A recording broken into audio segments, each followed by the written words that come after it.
Kalaboso ang isang lalaki nang arestuhin ito ng mga operatiba ng Pasig PNP dahil sa patong-patong nitong kaso. Narito ang detalye ng report mula kay Patroluman Mika May Bahiwag.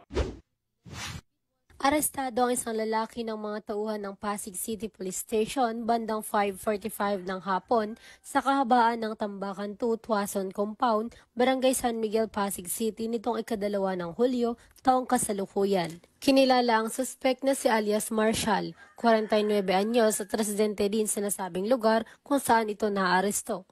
Ayon sa ulat, nagsasagawa ng detective patrolling at anti-criminality operation ang mga tauhan ng nasabing istasyon nang maaktuhan ang isang grupo na naglalaro ng Cara-E Cruz na nag-ugat sa pagkakaaresto ng suspect. Samantalang ang kanyang mga kasamahan ay nakatakas. Na-recover mula sa suspect ang isang pirasong heat-sealed transparent plastic sachet na pinaghihinalaang shabu na may tinatayang timbang na 0.05 gramo, isang improvised na pen gun na may ukit na A1 sa frame at barrel, isang live ammunition ng 9mm caliber na may ukit na A2, 2 piraso ng 100 piso at 3 pirasong pisong barya na ginamit bilang flipper. Ang suspect at ang mga nakumpiskang ebidensya ay dinala sa EPD Forensic Unit para sa drug test, laboratory at ballistic examination at pagkatapos ay dinala sa Rizal Medical Center para sa medical examination. Siya ay mahaharap sa kasong paglabag sa PD 1602, Section 11, Article 2 ng Republic Act 9165